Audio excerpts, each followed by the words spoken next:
Hello, you're watching James. My name's James, you're watching me, and I'm talking about watches. Well, today I've had another watch lent into the channel by Jason from Houtman Watches. Thank you again, Jason, for lending me another one of your watches. And today it's an Aliexpress watch. It is a watch by Tandorio, and it is their homage to the 62MAS. And I was really happy to get some hands-on experience with this one because it is a watch that I was actually thinking about purchasing myself. Now guys, if you are interested in this watch after viewing this video, I will leave one of those affiliate links down to the watch, and it might be worth considering picking up because it's particularly nice.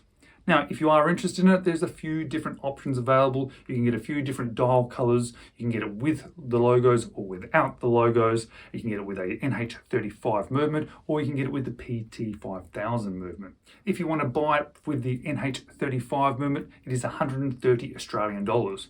Which seems like a lot of good value with the Seiko movement and from Tandorio. I've had previous experiences with Tandorio and they've been fantastic watches.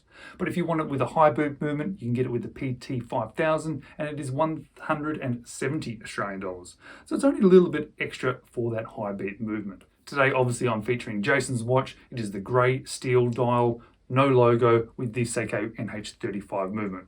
So let's flip the camera around and let's actually check out this watch. So today I don't have the packaging to show you, but I've dealt with these sort of more affordable Tandorio watches before, and it's a fairly simple sort of small box, and you're not really missing out on not seeing it today. But today we have the no logo version of the grey dial, which is really pleasant looking. This watch actually comes as a couple of different variations, and I'll stick some others on the screen there. You can either get the logo or the no logo versions. This one is the grey steel dial, as I mentioned, but there's also a black dial.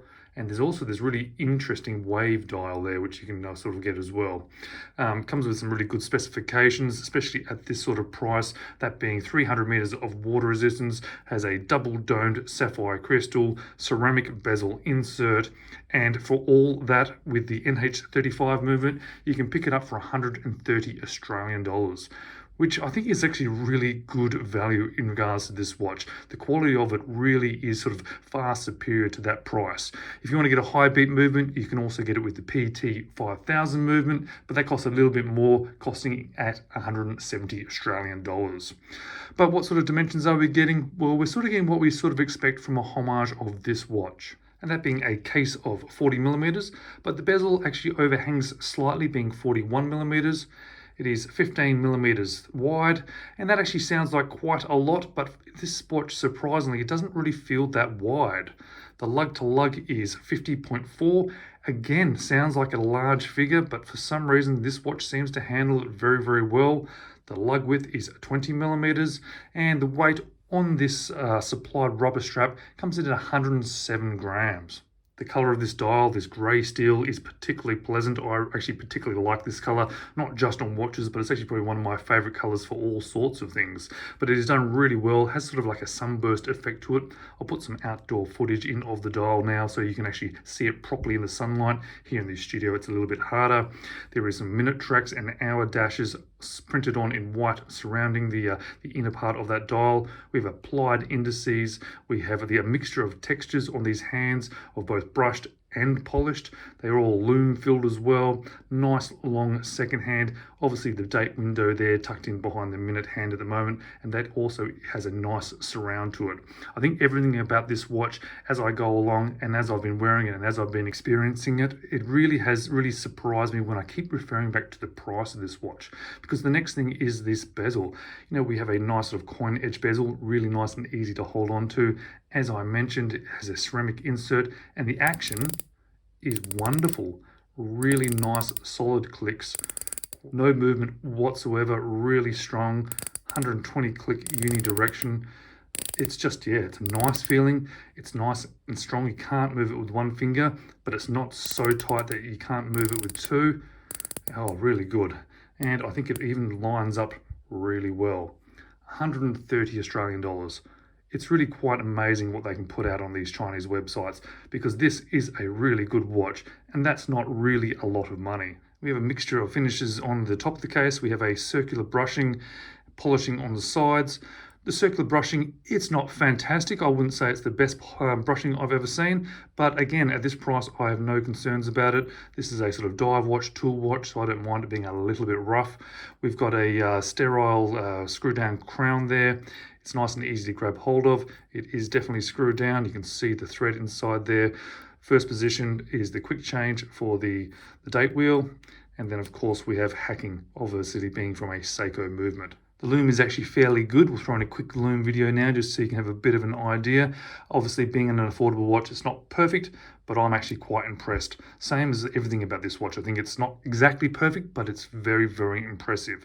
And I really do like the case back of this one. It has those concentric circles, information around the sort of mid part of that screw down case back, and we've got a laser etched wave in the center there, which looks quite good. It also comes with drilled lugs, and it comes on a really, really nice rubber strap. Now, rubber straps aren't my favorite if I'm going to choose what strap there is, but I have to say this one is particularly pleasant, very soft, certainly doesn't pick up any lint or any fluff, and really comfortable on wrist. You can see the way that it has been designed, sort of allows for a little bit of sweat if you're going to be sweating on it. Really good buckle and tang. Perfectly acceptable at this sort of price point. So I'm very actually quite impressed by that, and it does absolutely suit this watch. What I do like about this style of watch, obviously this being a homage watch, but I do like the style, how it has that almost straight lug in there, which means it'll be really good to fit into with any other strap that you happen to have. I think it looked great on leather, or even like one of those universal sort of bracelets you could sort of pick up from Aliexpress. Now on wrist, keep in mind those dimensions that I mentioned earlier. It actually seems to sort of hold those dimensions quite well, because it has got quite a long lug to lug, and it has got quite a lot of width to it, but it does seem to hold it really well and look quite good. I really actually quite appreciate the size of it. A little bit surprising, because if I'd read those numbers on a page, I would have thought, nope, not for me. What I have to say though is, being over 100 grams, and the majority of that being in the head of the watch, it does feel a tiny little bit top heavy. Obviously the rubber strap here is not very heavy, so I'm sort of having to wear it just a little bit tighter, which I have to say I sort of wear rubber straps a little bit tighter anyway, so it makes no difference. But if I sort of move my hand around, you can feel the weight on the top of the watch there. So what do I like about it? What don't I like, and what would I change? Well, there's something that stands out hugely for me that I like. It is that value proposition, because not only is this a value for money and an affordable watch, but it's really well made. It presents really, really nicely.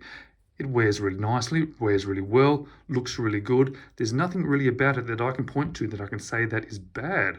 So when it comes to not liking something or changing something, there's actually very, very little to actually talk about. Yes, the brushing on the top of the case is probably not quite as good as some other watches that I've experienced, even from Aliexpress. And yes, I'm not a huge fan of rubber straps, but this one certainly looks good, it suits it, and is comfortable on wrist. And do I absolutely love ceramic inserts onto bezels? Well, not really. They're not my favorite. However, they are very popular, and I certainly understand why people like the ceramic inserts. And at this price, well, it's going to struggle to get those sort of bezel inserts from other watches, especially from bigger named companies. So if I was going to change anything about this watch, realistically, it would just be personal touches that I would particularly like. You know, I like an aluminium insert. I would like it on a different strap. But that's my personal feelings about the watch. Nothing to take away from it in any particular way at all. So thanks again to Jason from Houtman Watches for lending me his own personal Tandorio watch. Great to have some hands-on experience with this particular one, and I really do hope that you stick around for some of my future videos. See you again soon.